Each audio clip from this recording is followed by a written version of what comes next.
The story I'm going to tell is a story of why, when, and how the genocide of the Armenians of the Ottoman Empire happened. It's a story of a moment of historical passage when empires and national states attempted to accommodate themselves to a transforming world, a world in which nations and nation-states were challenging the sources of legitimacy of empires. Yet those empires, I want to emphasize, were not ready to give in or give up. They were not prepared to surrender to what later to us would appear to be the irresistible pressures of nationalism, popular empowerment, and regimes based on equality and merit rather than on inherited privilege and hierarchy. Looking back from the future, the collapse of the Ottoman Empire and the emergence of subject nations appears to be historically inevitable. But for the actors in 1914 and 1915, or in the last decades of the 19th century, there were many possible roads that could have been taken.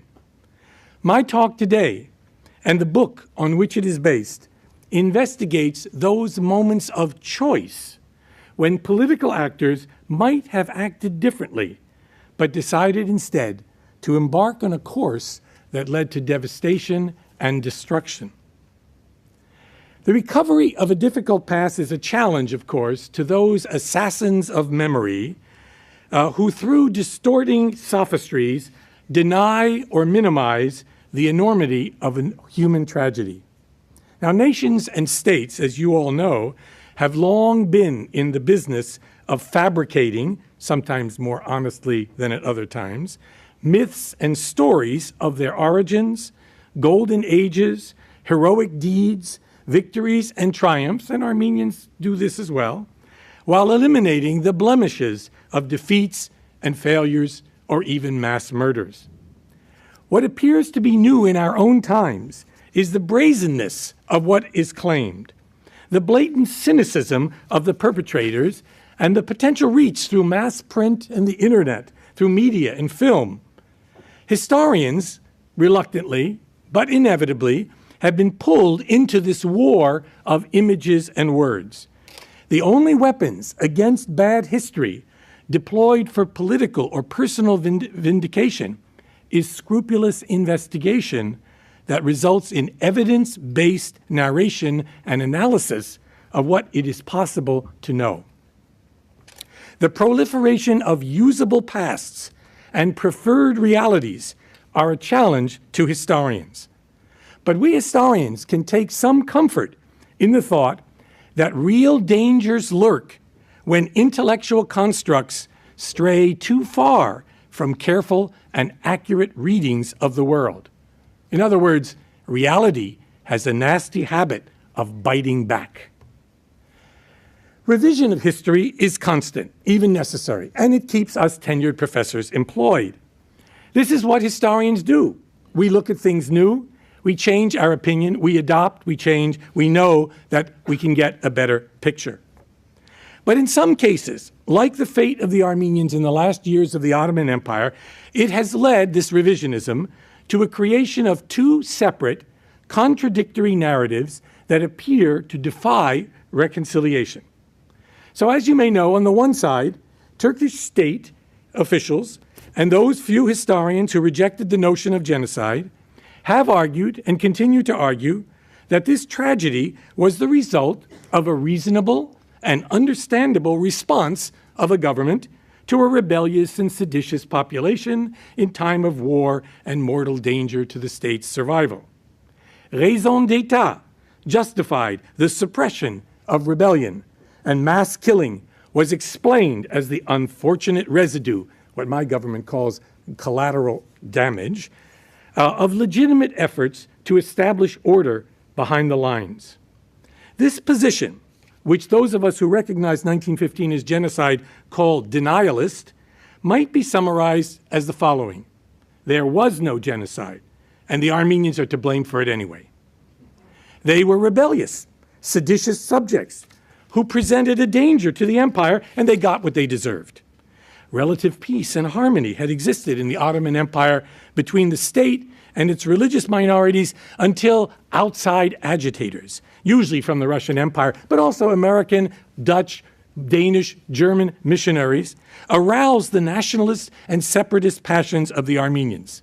Still, the denialists claim, despite the existential threat posed by the Armenians and their Russian allies to the survival of the empire, there was no intention or effort by the Young Turk government to eliminate the Armenians as a people. That is the denialist case. Now, on the other side, many historians sympathetic to the Armenians have shied away from explanations that might place any blame at all on the victims of Turkish policies. Armenian writers and the majority of scholars defend the case that massive deportations and massacres occurred, that they were ordered and carried out by the Young Turk authorities, and that these events constituted the first major genocide of the 20th century. Because a nuanced and complex account of the background and causes of the genocide seemed to some to concede the ground to the deniers, Armenian scholars in particular were reluctant to see any rationale in the acts of the Young Turks. I've been told by some of my senior colleagues that explanation, if I try to explain this, I will then rationalize it and even lead myself inevitably to the denialist position of justification.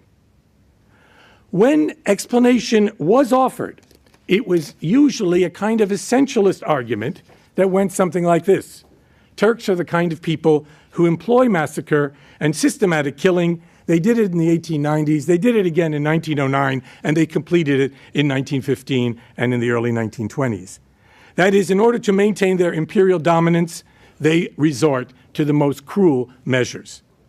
There are also related arguments, like this is a religious conflict, or it was about two nationalist movements fighting for the possession of a single homeland.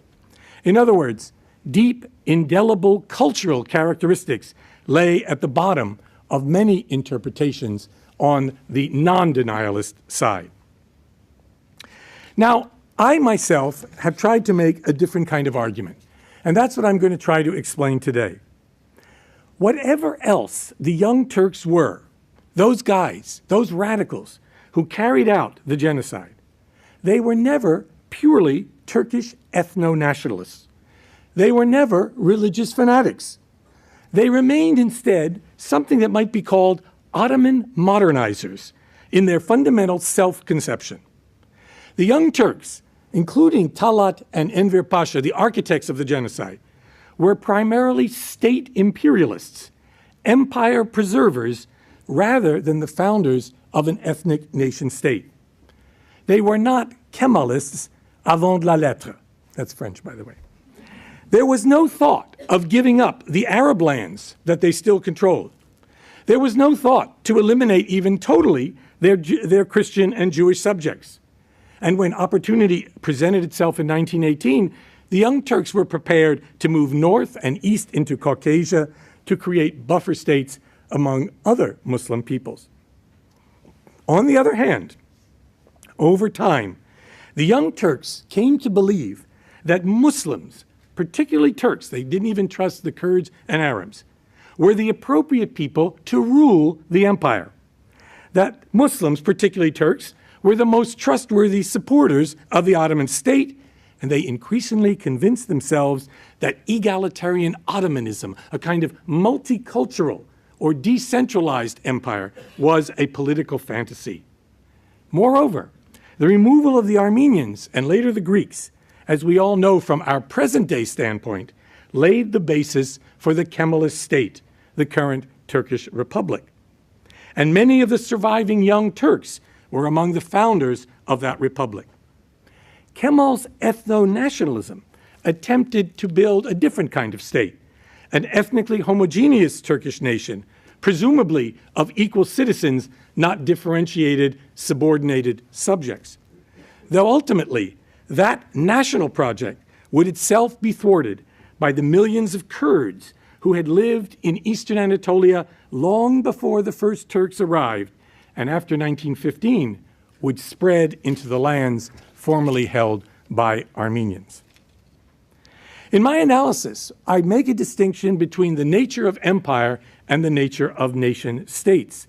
Empires are political entities in which there is a dominant population and a subordinate population legally in the stable constitution of this polity. There's no equality of all citizens, as there would be in a nation state.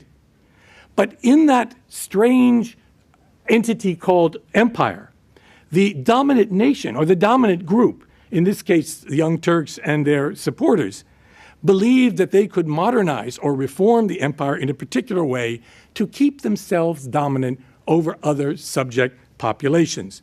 They, in other words, would become a kind of Herrenvolk, a dominant nation among nations. Their project, then, can better be characterized as the creation of an imperial nation within the empire. The nation would not, the empire would continue, but in a new form appropriate for the modern age.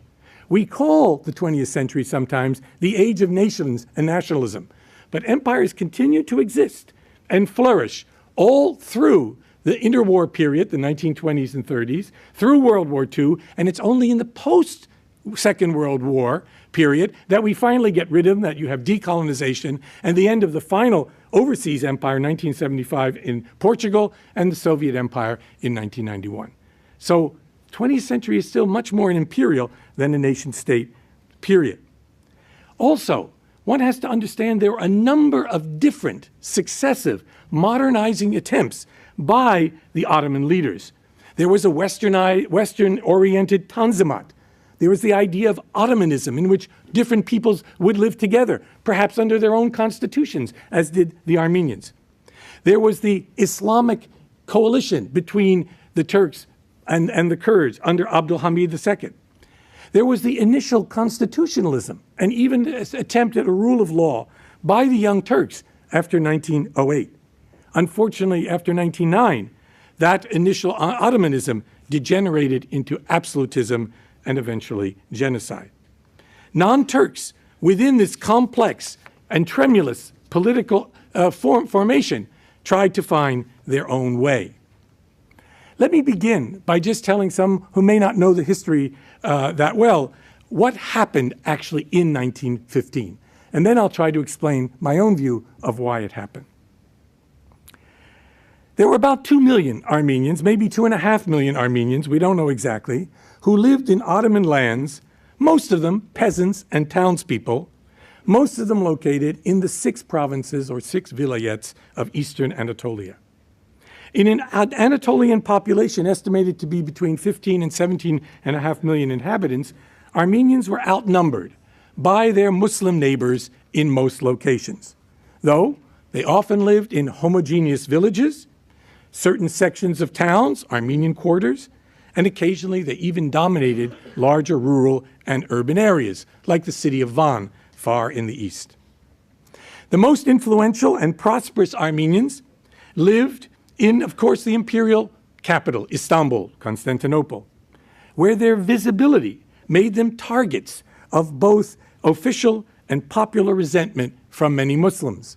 Armenians did rather well, at least the middle class and upper class of Armenians. The head of the Sultan's mint was an Armenian. The chief architect of the Balyan family, they were Armenians. And there was a kind of resentment, a dominant emotion of resentment that was aimed at these successful Armenians who were reversing the normal, natural, Islamic sanctioned social hierarchy that should have existed. The gavur was now the unbeliever, the infidel, on top in many cases, and the believer, the Muslim, was at a lower level, working in the railroads, in the city. And these Armenians, like Jews in Central and Eastern Europe, were visible as a potential target, the target of this kind of resentment. But what really began and we call the first genocide of the 20th century, had its origins in the aspirations of a small group of Ottoman politicians associated with the Committee of Union and Progress, the CUP, popularly known as the Young Turks. Both the radicalization of their intentions and the final implementation of their plans occurred in the context of a deepening social and political crisis and the near destruction of the Ottoman state at the hands of its external enemies. Having lost territory and suffered a colossal defeat in the Balkan Wars, 1912-1913, and forced to accept a European-imposed reform in the so-called Armenian provinces, the Young Turks decided in 1914 August to join the Central Powers, Germany and Austro-Hungary, as they waged war against the Entente, Great Britain, France, and Russia. This was a desperate effort to restore and strengthen their empire. Armenians precariously straddled the Russo-Ottoman front. They lived on both sides, and both the Russians and the Ottomans attempted to recruit Armenians into their campaigns against their enemies. Most Ottoman Armenians supported and even fought alongside the Ottomans against the Russians, while Armenians in Russia, organized in volunteer units, joined the Tsarist campaign and fought against the Ottomans.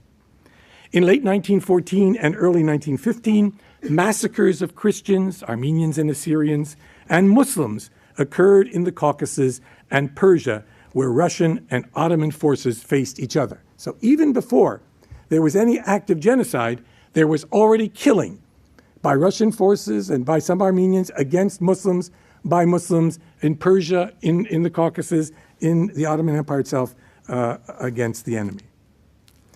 In early 1915, the Ottomans lost a major battle on the Caucasian front at Sarıkamış, and important Young Turks attributed that loss to Armenian treachery. Now, you must remember that the Armenian political parties not only were supporting the Ottoman government in the Ottoman Empire against the Russians, but helped mobilize tens of thousands, if not 100,000, young Armenians to fight in the Ottoman army against the Russians. But when this battle was lost in late February and early March 1915, the Young Turk government, led by Talat and Enver, ordered the disarming of the Armenian soldiers and their transfer into labor battalions, amele tabuları. The first victims of the state then were the demobilized Armenian soldiers who were easily segregated and systematically killed. Thus, the muscle of the Armenian communities was removed. Almost immediately, the government then ordered the deportation of Armenians from cities, towns, and villages in the east, ostensibly as a necessary military measure to ensure the security in the rear. Soon, however, Armenians throughout the country were forced to gather what belongings they could carry or transport and leave their homes at short notice. The exodus of Armenians was haphazard and brutal. Irregular forces, local Kurds and Circassians, the Teşkilat-i Masusa, special organization organized by the Young Turks, cut down hundreds of thousands of Christians as civil and military officials oversaw and facilitated the removal of the empire's Armenian and Assyrian subjects. When some Armenians resisted what they saw as the encroaching massacres in the city of Van in eastern Anatolia, the Committee of Union and Progress then had the leading intellectuals and politicians in Istanbul, several of them deputies to the Ottoman parliament, some of them friends of Talat himself, arrested on April 24th, 1915, that is the day we commemorate as the Genocide Day, and then they were sent from the city. Most of them perished in the next few months. Thus was the brain of the Ottoman Armenian people removed, the intellectual and political leadership, and the connective tissue that linked separate communities together. Women and children and old men in town after town were marched through the valleys and mountains of eastern Anatolia. As we saw last night, this was a gendered genocide. The men first killed or taken out of the town and massacred in the Kamakh Gorge or in other killing fields. And then women and children were marched. Women died, committed suicide, or were forcibly assimilated and Islamized and enslaved in many cases in Muslim families. Hundreds of thousands of women may have survived as wives, as children, as Muslims.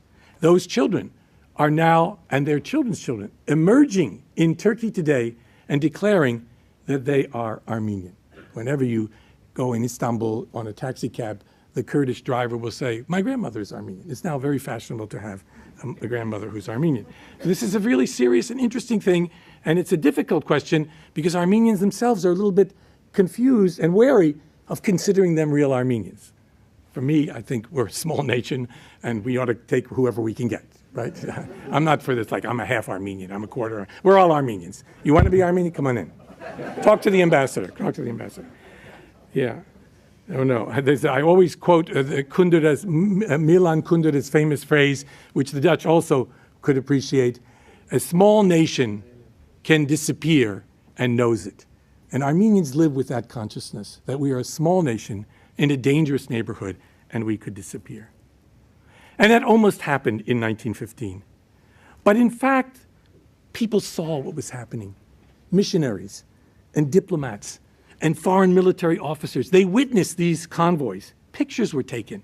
People recorded in diaries and letters what they saw. They sent reports home about the death marches and the killing fields. And when those who made it to the Syrian deserts, to Deir Zor, were organized and gathered in concentration camps, there they were left to starve to death. And then again in 1916, new massacres occurred as well. It's estimated conservatively that somewhere between 600,000 to over 1 million were slaughtered or died on the marches. Other tens of thousands fled to the north, to the relative safety of the Russian Caucasus, to what is today Armenia and Southern Caucasus. Those who observed the killings, as well as the Allied powers engaged in the war against the Ottomans, repeatedly claimed that they had never seen anything like this. In May 1915, they issued the first international document that talked about these events and called it crimes against humanity. Actually, the word for what had happened had not yet been invented. There was no concept yet called genocide to mark the state-targeted killing of a designated ethno-religious people. At the time, those who needed the word borrowed it from the Bible and called it Holocaust. My great-grandparents were among the victims. The causes of the genocide are difficult to enumerate. They were both long-term and immediate. And so to understand what happened, why this long historical trail of events and experiences ended up in mass killing, I have developed my own concept to try to explain the mental state, the universe of understanding and feeling that the young Turks had acquired. And I call this an affective disposition. By affective disposition, I mean precisely the emotions and the cognitive experiences through which the people, individuals or groups, understand the world, who their enemies are, where dangers come from, why is this thought to be threatening, why do we consider him a friend.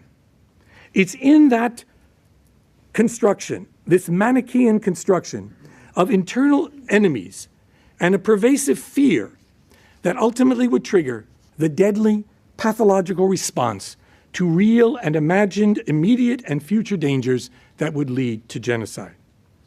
This government had come to believe that among its subject peoples, whole nations presented an immediate threat to the security of the state.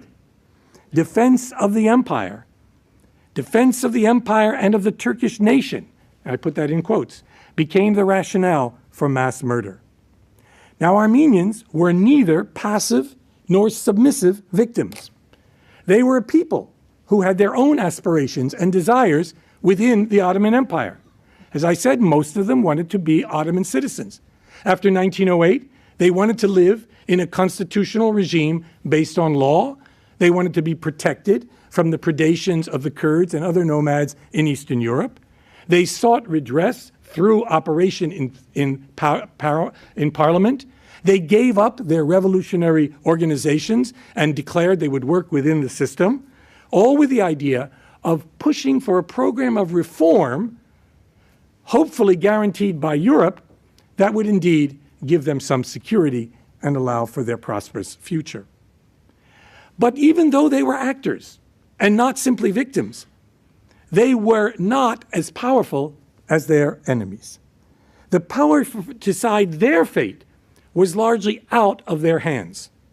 You might say a great inequality in agency existed between the young Turks and their armed agents on the one hand, and the segmented and dispersed Armenians. So what I do in my book, and what I will do to some extent today, is try to tell you about the generation, the genealogy of this emotional state, this affective disposition. A disposition is something that makes you more likely to do something over here than over there. You might say that this glass has a brittle disposition. If I throw it off the table, it will shatter. If I leave it alone, or if I take care of it, it'll be fine. So it has a disposition, but there has to be a precipitating event in order for it to act in a certain way. Like moods, dispositions can be seen or viewed as appraisal propensities. That is, states in which individuals will see events in a particular way. Let's say you start to fear something. That will be part of a disposition. You'll start to see threats. Let's say you're angry because of something someone has done to you. You will act in certain ways, ask for forgiveness, or sulk, or hit back. If your disposition moves from anger to hatred, when the target is no longer someone who has done something to you, but rather someone whose very existence threatens you, then you have a different action tendency. You must get rid of that person. And what I do in the book is try to show how this tendency or proclivity to act in a murderous way was created and generated and became more radical over time. A collection of preferences, beliefs, attitudes, habits of mind, and their associated feelings and emotions that led the Young Turks and many of their followers to carry out these killings.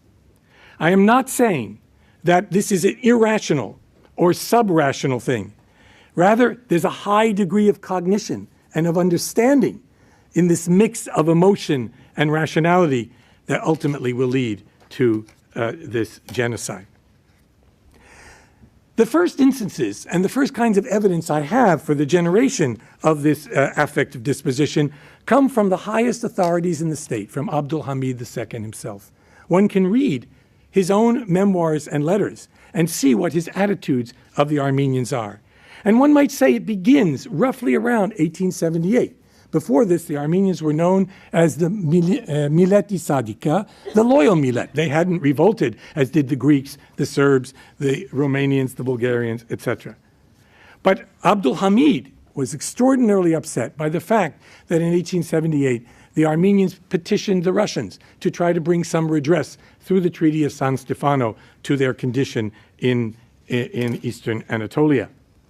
And began to see them as a threat, a kind of fifth column within the empire linked to the most dangerous enemies outside.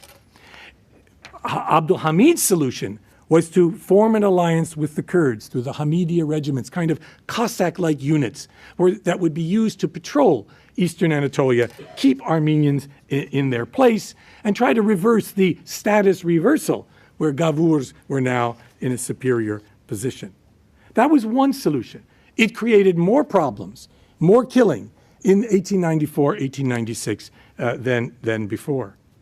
At the same time, among a group of young Turks, this with small y, ideas of the new Turkish nation, of the nature of Turks as an ancient people, also began to develop among the elite. Interestingly enough, before 1908, young Turk revolutionaries were loosely and with some reluctance allied to Armenian revolutionaries. The Armenians were far less a threat than Kurds had been, who revolted over and over again, or these young Turk revolutionaries who in July 1908 would actually overthrow the power of Abdul Hamid II. When that revolution occurred, Armenians, Jews, Greeks, and Muslims celebrated what was thought to be a new era of reform and reconciliation within the empire. Society woke up. Dozens of newspapers appeared. Socialists, feminists, Democrats all expressed their hopes for a freer, more just society. Women came out more frequently in public, in concerts and theater. Women's education became more available. Armenians began to ring their church bells or actually demonstrate in the streets. They were given the right to carry arms, and some of them would openly. And you can imagine how in this empire that also generated a sense of fear and anxiety among some ethnically Muslim or religiously Muslim, ethnically Turkish or Kurdish populations. And that fear resulted and erupted in April of 1909 in the Cilician city of Adana, where conservative forces carried out an urban riot in which some 20,000 Armenians were killed. And in some ways, those killings in Adana were the moment at which the Young Turks, making a calculation, begin to give up some of their more progressive, constitutionalist, law-abiding ideas and become increasingly more authoritarian and more Turkish nationalist. In the years from 1909 to 1914, what you find in the attitudes of the Young Turks and of, more popularly in the population, is increasing resentment and fear of non-Turkish peoples. A boycott campaign was held, first against foreign Greeks, and then it turned into a boycott against the Rum, the Ottoman Greeks. Armenians are in some way a stand-in for the kinds of rebellious Christian populations in the Baltic lands as well. As Europe drifted through the last decade before World War I, the Ottoman government experienced a series of political and military defeats. The annexation of Bosnia-Herzegovina by Austro-Hungary in 1908, the declaration of independence by Bulgaria, rebellions in Albania, in Yemen, the loss of Libya to Italy. And then in 1912, 1913, they lost colossally in the Balkan War against the states, Bulgaria, Greece, Serbia, and Montenegro. If you examine the popular attitudes, the writings of people like Omer Sefeddin, who was a witness to these events, or the letters of Talat and Enver, you see that a new attitude, a much more fearful attitude based in an idea of revenge, is beginning to emerge. The defeat and loss of these territories in the Balkans was particularly harsh for these men. One, because the Ottoman Empire had been far more centered in the Balkans than in Anatolia. They had been established first in the Balkans, then took Istanbul, and then took Anatolia. Moreover, the Young Turk leaders were from the Balkans, from Salonika and from Macedonia.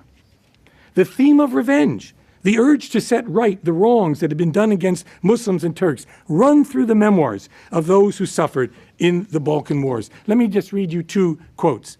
"So," writes one leader, "this soil, this sacred soil molded by the glorious history of our ancestors, was leaving our possession, gliding away from our hand. Oh my God, this is such a terrible, bitter, irreversible decline. My whole spirit, my entire being screams, vengeance, vengeance." This generation of people like Enver and Talat, or Nazim and Dr. Shakir, they also were extraordinarily upset by these losses. Here's what Nazim himself writes. "The pretensions of various nationalities are a capital source of annoyance for us. We hold linguistic, historic, and ethnic aspirations in abhorrence. This and that group will have to disappear. There should be only one nation on our soil, the Ottoman nation, and only one language, Turkish." Nazim went on to plot that the Young Turks would first defeat the Muslim Albanians, who think they are invincible, he writes, and having shed Muslim blood, let the Gavurs beware. These attitudes only crystallized and became worse in 1914 when the European powers, mostly Germany and Russia in negotiation, finally worked out a reform for the empire. that would be imposed and give European governors, one of whom was a Dutchman, Vestenek, inspectors to reform and protect the Armenians in Anatolia. This was an alternative to other solutions, the reform. But the Young Turks, now, after January 1913, Talat and Enver had carried out a coup against a more liberal government. The most radical Turks, Young Turks, were now in power. They were determined not to implement this reform. And so in 1914, they turned to an alliance with the Germans.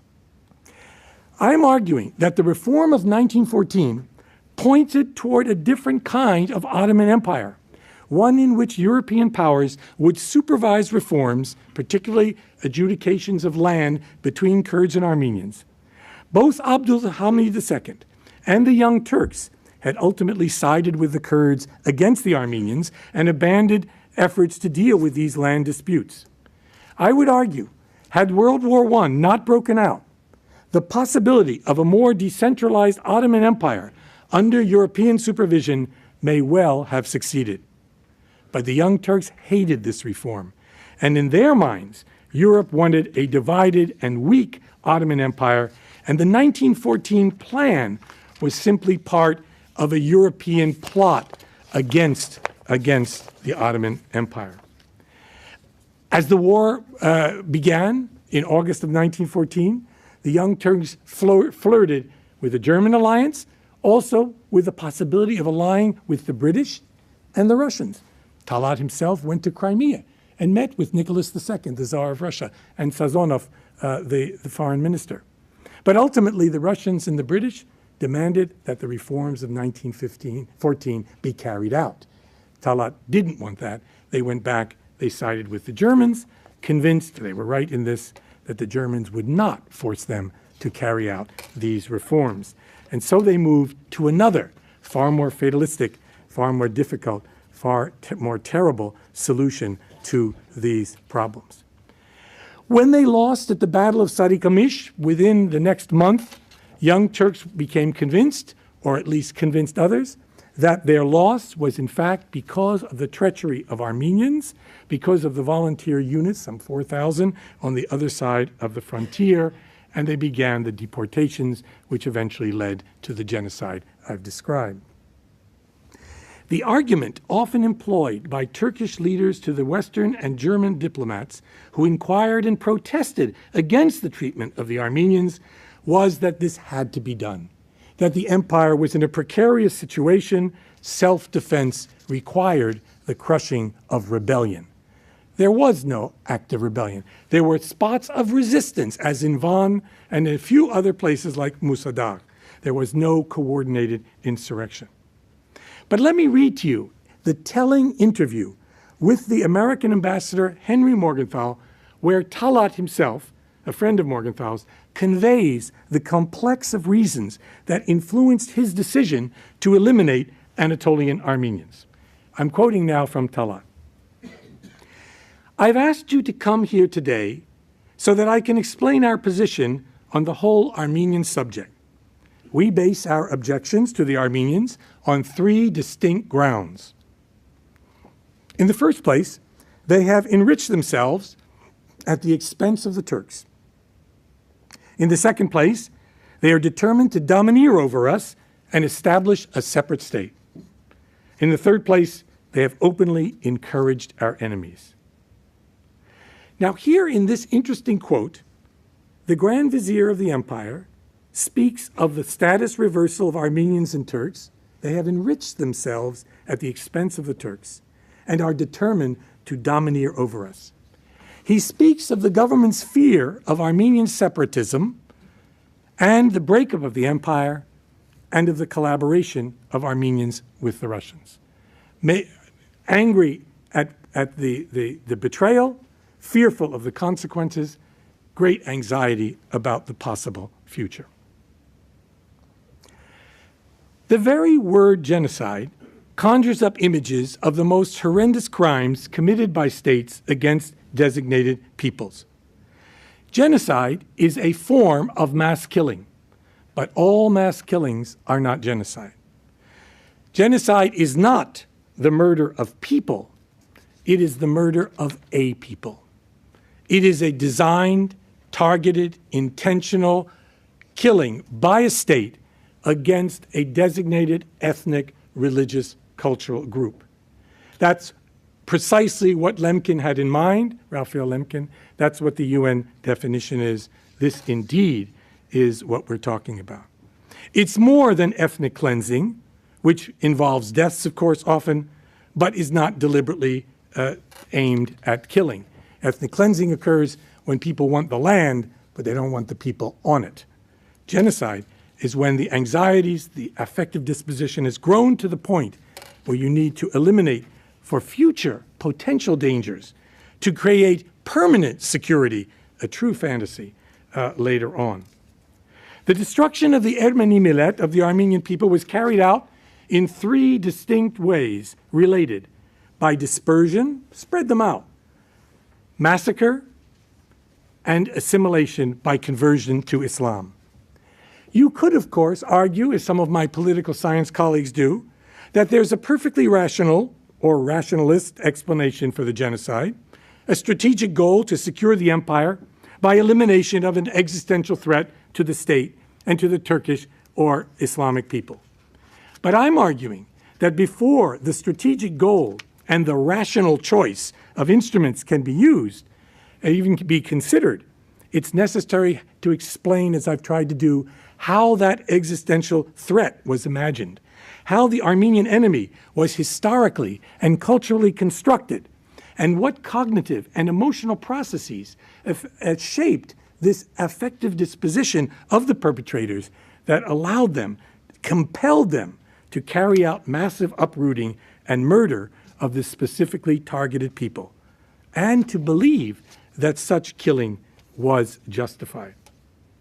Determined to save their empire, the Young Turks had come to power at a moment of radical disintegration of their state.